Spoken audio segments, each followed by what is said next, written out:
So and away we go. Episode 24, part 2 of 2 or 3, and 2. We're gonna do it. Okay, just 2. Yeah, because these are long episodes, parts, whatever. They have been for the last. Yeah, they have been the last, for a while. Anyways, we're kind of going to call this the year in review, politically speaking. And the year ahead. And the year ahead. That's where it gets fun, and by fun I don't mean fun at all. So at this time last year, Trump hadn't even been inaugurated. It was just we had all these ideas about what was going to happen, and yeah, go ahead. Like, gonna lose your train of thought. Sure. There. I hope not. But yeah, it was about this time last year we started these, correct? Oh, yeah, that sounds about right. Yeah, I think we started these like in January, right? Or it was either December. this time or a little bit before this time. It was I don't remember. summer, right around this time is when we began these things, right? So we're a year in, and the end of the year all at once. I just wanted to kind of make note of that. That this was preceding Trump's inauguration is when we began, and we sort of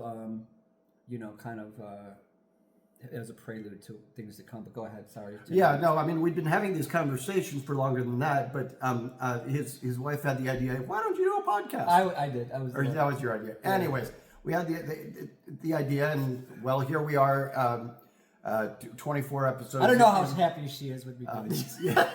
Well, she should. It's my girl. Life. Yeah, 22 years. Better half. Common law wife, whatever. Yeah. So. Where was I going to start? Domestic partner. Yeah. One of the first things after I almost used the phrase "getting in power." It's true, but one of the first seizing power. Well, that kind of there's still some near about the election, but we're not going down that road. Anyways, Doge. Doge was a biggie, and the interesting thing about Doge is that we're in many, actually I thought of 2 different ways that Doge is already showing up just recently from way back when it started. One is the unemployment numbers, because one is they don't exist anymore. Well, yeah, I think they came back, but what's I thought they were disbanded completely. No, there was about a month where they got rid of the numbers, and then when they came back, they were still crazy low. Even knowing that. Oh no, I'm not talking about the numbers. I'm talking about Doge. Period. Oh, Doge is gone. Doge is right. gone. We started this year. That's true. The year off. That's true. Well, our first segment we talked about Doge. Our very first one, and we talked about the economy and Doge. The funny thing is, Doge don't even fucking exist. Well, what I was going to say is funny about Doge is one of the not just one of the first things. The primary thing that they did was destroy entire departments and fire the fuck out of just. What was it? Over 100,000 people that they fired or something? It was just a crazy high number.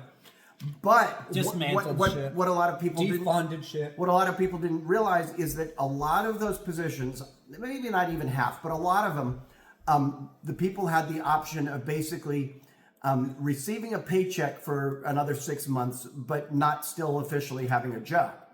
Well, come about October, those people now are no longer receiving a paycheck, so now they are part of the unemployed, and that's part of the reason why unemployment is as high as it is, because those people who technically were fired months ago are now unemployed. Right.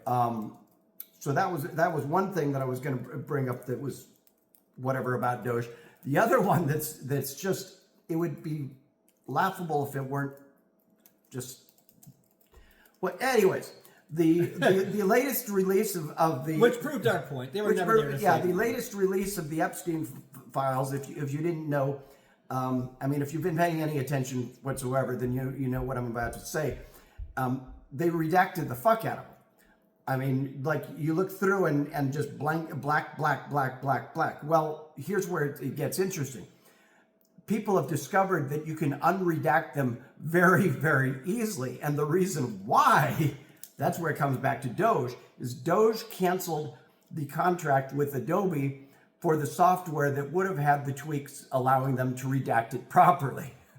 So their own incompetence helped reveal their what's the word I'm looking for? The evil nature, shall I put it?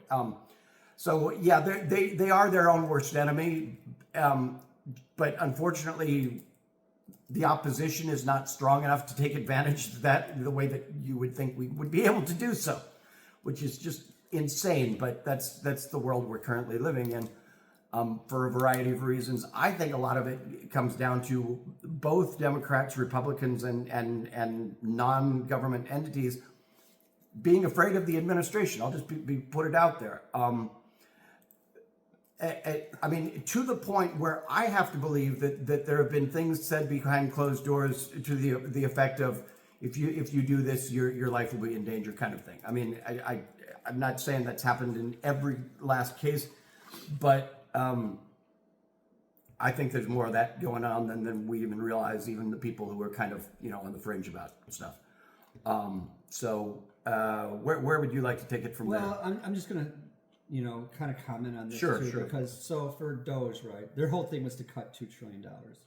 So basically, though, when you look at the numbers, right, so these were the, hold on. So the amount estimated approximately, where is this at? In 2024, right, the 6.75 children, a large portion, those are big banks. Hold on a second. Where is my numbers here? Go ahead and keep talking. Oh, okay. Well, okay, here, I got it now. Okay. So in 2024, there was 6.75 trillion of federal spending, right?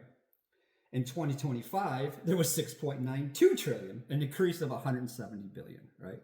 So they actually spent 170 billion more.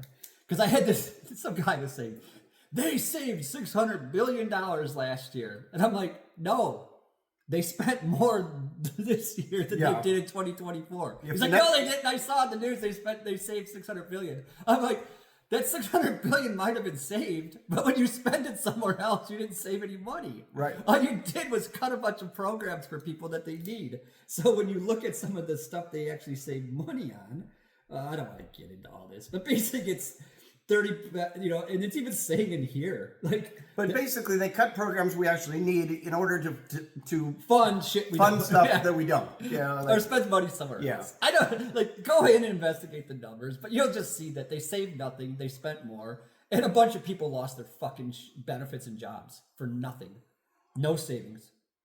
That's it. Go ahead and dice the numbers up yourself. And we have school systems that are going to be failing even more. We have weather prediction that's literally falling apart because of NOAA. We have FEMA that barely exists anymore. I could rattle off a whole lot more, but you get the idea. Right. This was never about saving money. Right. This was about cutting programs. And look, I don't know. I just get so frustrated and so angered because they dupe so many people into believing this bullshit. That they're out to save money and they're saving, and there's waste. Yeah, there's always waste. You can find waste anywhere. Even in government, when people are with good intentions trying to do something, there's certainly going to be waste. But my God, that's not what we need to be worried about. There's hemorrhaging going on in all other areas where people are literally just fucking extracting wealth. And in the trillions. Why are you worried about somebody being a little inefficient at their fucking job or somebody getting something that they might not, that for being lazy? So fucking what? That's not even the problem. But they're going to point the finger at that shit. That's what irritates me to no end. That there's always going to be problems. No society runs fucking perfect. No human being is perfect, right? But my God, to fall victim to these fucking scoundrels that fucking just lie and lie and lie and lie. And just, and look at, and then we'll get to that thing about what we want to talk about at the very end here, but I don't know. I guess I'm just going to come in and say, when we started this thing a year ago, right, we said this year is going to suck in the beginning of 2025, right? And we kind of laid out some things. We talked about Doge. We talked about the economy. I think and there's a couple of segments after that. We kind of veered away a little bit. We talked about narcissism. We talked about some other things, but we pretty much mainly stuck with the things that Trump was doing, right? And pretty much everything that we said about him clamping down, right? And about ICE. And now the whole thing, and that was just coming up in the early parts too. And we were talking about how bad that was going to get. And that this had nothing to do with getting criminals. And of course, it wasn't. It never was, So then all that started happening.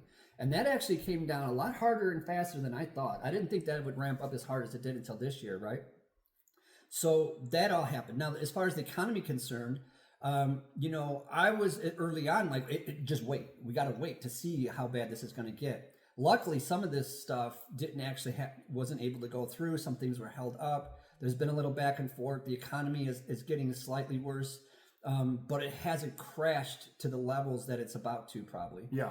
So And there are only two areas that I can think of off the top of my head that I'm not even going to say that they're good, but they are better than makes any sense to me.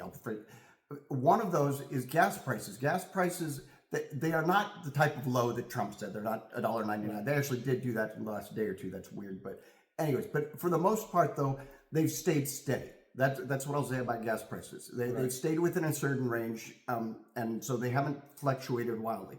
The other thing is the stock market. And my comment about that is that I used to have this impression, and maybe it was more accurate and maybe it wasn't, that the stock market was a reflection of the economy. I have completely thrown that out. no, you thought it was? Well, whatever part of me felt that way before, I have kicked that sucker to the curb because the economy everything else about the economy is floating downwards, and that sucker keeps bouncing, and you never know where it's only the economy for the rich. Right. It can be totally up and everybody's broke. It's not about the economy. But I think it's worse than that. I still think that well, no, it's more than what I think. Specifically in terms of like the tariffs, he's manipulating the market basically. I mean, he's letting his buddies know, hey, this will probably go up, this will probably go down. I mean, he's fucking with it in ways that the president normally wouldn't even think about trying to do. Possibly, or he's just a complete moron. I'm not even sure what's going on. But there have been times where like, oh, it's going down, that it's going up. I don't know. Again, maybe it was never a good indicator, but if it was, it's not now. I'll just put it that way. Yeah, there's so much to dive into that. I don't want to get into all that. But the bottom line is this. The economy has not completely gone to shit, hell in a handbasket yet, right? But my point is this. The thing that I'm going to say is, I said at the beginning of last year, put your seatbelts on, folks. This is going to be a hell of a fucking ride, right? And it has been. There's no doubt about it. It's been bad. But you wait till 2026. Everyone's like, oh, I can't. 2025 is such a shit year. Can't wait till that's behind me. We're ready for the car crash now. Like this, I said, put the seatbelt on. Now we're going to hit the fucking let me just bring up the elephant in the room, shall we? Yeah. Midterms. Right. This is leading up to the midterms. If the midterms actually happen, then that could be a huge bellwether for turning things around, or at least, holding on, or whatever you want to say about it.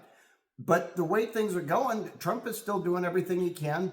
And if he were to disappear tomorrow, whoever replaces him would be doing everything they can to possibly not have up the midterms. Well, look how he's ramping up internationally. This is not the only people he's bombing right now. Yeah. It's not just Venezuela. This is and Nigeria and Iran, right. And the fact that that's 3, and I know there are more. I mean, right. So this is what we know of. Yeah. In the works right now, right? So domestically, he's going to ramp it up. That's what I think is going to happen. We'll see. I hope to God I'm wrong. Oh, one that I wasn't going to bring up, and so I'll try and keep it brief. But TikTok has been bought by U.S. interests. And if the worst things I'm hearing are true, then it's going to flip over harder than Twitter into X. And so I hope it's not that bad, because the real rollout of changes isn't set to take place until the 22nd. All right. So I'm telling people, cross your fingers, have backup contingency plans, but don't freak out until we know what's actually happening. But it could be. There's so many rumors tossed back and forth about TikTok for the last year. I don't even fucking pay attention anymore. Well, but I know one thing. My feed was really jacked the last 2, 3, 4 days. Yeah. I'm getting all kinds of weird shit. And I think they're just rage bots. There's just so stupid right-wing shit that I'm like, this can't be real. And that's all I put in there. This can't be a real person. This is rage bot shit. I get no response from it, so it must be. Anyways, back to my point. My prediction is that it's going to get much worse. And I hope to God that I'm wrong, because like you said, the midterms are going to dictate everything. And if there is, and I think that he's going to lose grip of the power. He's going to lose grip as the things that he's trying to implement aren't sticking. It's going to get very ugly, because a man like this, somebody made this great analogy, and I can't remember who it was right now, but he's the kind of guy, like he's like who would kill his family and then shoot himself, like, yeah, because he can't have them or something. You know what I mean? Right. He's not going down without a fight. He's like a Hitler. He's going to take everyone with him, man. Everybody. And if he goes down, everybody. He'll burn the whole fucking place to the ground if he's going down. And I think as he sees his loss of control, his grip lessening, that he's going to start going crazy. He's the little chihuahua in the corner that's just going to go fucking apeshit at the very end here.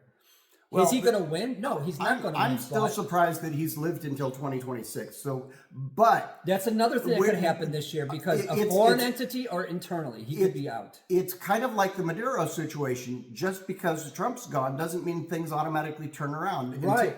Until the administration is out of there. There's a sickness in America. Well, that too, but that's a whole that's a separate conversation. Yeah. Right. But at the very least, until the administration is actually replaced by something significantly different, then the turnaround in terms of economics, in terms of social whatever, is not going to begin.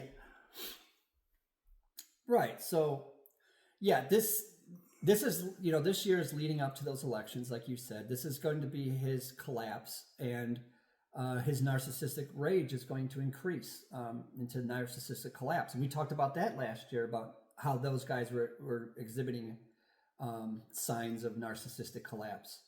It's extended, it's being extended longer than maybe I thought it would, especially for Musk. I thought he'd fucking go bonkers sooner. Well, what he's done is he's done this everything of every time it looks really bad for the administration, then he acts like he's separate from it, even though he had a huge. Well, not only does he pull away from the administration, he pulls back from his threats. Yeah. To the administration. No, he's taco just like Trump. Right. Yeah. So like I said, there's a little battle going on too between the techno-fascists, Trump's, the Heritage and that's the other thing that we're talking about rehash of the year.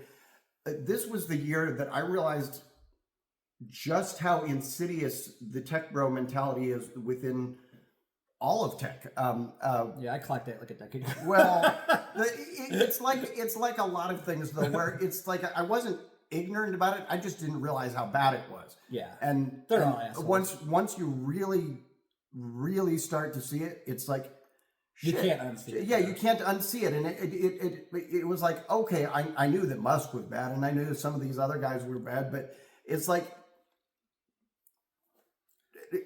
Gates and Jobs might have been the best, but they were bad too. I mean, the entire tech mentality is extremely patriarchal, extremely. They were not tech guys; they were businessmen. Well, right, but no, you the tech guys who built all this stuff, who wanted to democratize this stuff, did a lot of open source stuff. There was trillions and trillions of dollars of man hours put into tech that never got paid for. But they co-opted free fucking shit. You mean I'm trying to remember the name of the project, but the guys. Okay, let me just ask you a question. What system does Apple use as their base for their operating system? DOS. Linux. Yeah. What is fucking Linux? Open source. Right. DOS was bought for like pennies, like a couple $100,000 by fucking. He didn't build that shit. These guys cobbled shit together and put it in a package and sold it. They didn't invent shit. The U.S. government did. And once again, this fucking myth about like how private sector invents things. No, it's communal efforts. This whole idea that innovation won't occur and competition will not occur unless it's capitalism is bunk. Almost every advancement in human society throughout has been by scientists who don't give a flying fuck about money. These tech guys that they think are tech heroes are businessmen, PR con men. They don't care. Like, That was never their whole thing about advancement, but making money was their deal, man. Well, and it's one thing to make money. I mean, everybody wants to be a little bit more comfortable or have a little something. But as we said before, there is no such thing as an ethical billionaire. There just isn't. We've analyzed this. You just, no. You are extracting. Look, you have to be either monopolizing, which kills innovation, and you have to be not paying workers. You have to be exploiting somehow. There's no way you can acquire that much wealth without exploitation. Well, and the other thing that tends to go along with billionaire is just narcissism. I mean, it's just extreme narcissism, which is true of a lot of professions that'll get you into the millions, but by the time you hit the billions, it's just inevitable. It's just like right. Well, we were going to hit the 10-minute mark and talk about. We're at 20. And we're all at 20. I told you. Okay, so I'm going to take 2 minutes, maybe, which could probably be 5, to throw in this last little bit. This kind of goes back to Doge a little bit. I don't even remember how. Okay, let me just dive in. Because it's about social programs and cutting funding. Well, if you remember at the end of the government shutdown that should never have been ended the way that it was. Anyways, that's sort of. Anyways, part of why it was ended is because SNAP benefits were being cut. So now we've got a similar situation. Well, it's sort of similar, sort of not. Anyways, the similar is that Trump cut off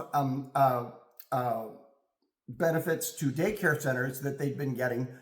We're not talking huge benefits, but again, when you're talking about places that are barely surviving, shoestring budgets, every little bit. People are already buying their own materials. Yeah, every little bit makes a difference. And then on top of which, it's got a ripple effect. So if they can't stay in business, then the women who are going to work using these, they can't necessarily go to work because they can't get out of the house, et cetera, et cetera. It's a trickle. But the twisted part of how we got here is that Trump got here by using the situation in Minnesota. And the situation in Minnesota, just to bring you up to speed, is that, yes, they're calling it the Somali daycare centers, which is a misnomer right there, because it had nothing to do with them being run by Somalis. It did nothing. Little if not. It's just a racist dog. Yeah, just racism, exactly. Blatant racism. But where it gets bad is the way they presented it was as if it was cutting edge news and it was going on all over the place. It wasn't cutting edge. It had been going on for years. Waltz and various other people knew about it, and they were trying to do things to stop it. They hadn't necessarily completely stopped it, but they were going within the law to deal with it. And so now Trump's dog whistle excuse is, because he got the impression that because he had an excuse to say that this was a huge problem in Minnesota. Hey, maybe it's a problem other places. He doesn't even say that he knows it's a problem in other places. Just maybe it's a problem in other places. Therefore, he's shutting down all of this aid until somehow magically people can prove that they're not doing this. Well, how do you prove a negative? You can't. So once again, this is the same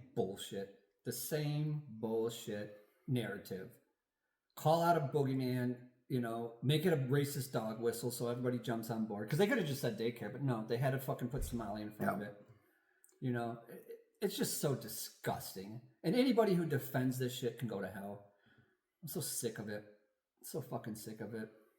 But this is just an ongoing thing. And, this episode was to wrap things up for last year and talk about what's going to come in the new year. And as you can see, it's probably going to get worse, is what I'm saying. I think. I pray. I don't pray, but I hope I'm wrong. The things that could make it better aren't happening anytime soon. Now, there is a chance. I'm not saying this isn't coming to an end. It will get better. It will. This will come to an end. How violent, how disgusting, what's going to happen in the meantime is up for grabs. Yeah. But it is going to get bad before it gets better. Okay, let me phrase it this way. The most likely non-violent means of correcting this is the midterms. And not on its own, but as a significant step in things. That's going to be the watermark. That's Yeah. going to be like what's going to determine what happens And if we get these midterms and if they're again, actually, if they go well, that's not going to immediately turn things No. around. It's just going to give us hope. And if it goes Right. badly, then goddamn, I have no idea. we're in for a world of hurt. Right. But there's a lot more that could be said, and we'll say it next week or the week after, something like that, because one thing we've learned, but sort of not learned, is that the longer we make these, the less likely you are to watch to the end. So we're going to cut it off with whatever Steve has to wrap it up with. Yeah, that's all I'm going to say is get a grip. We're going around the bend.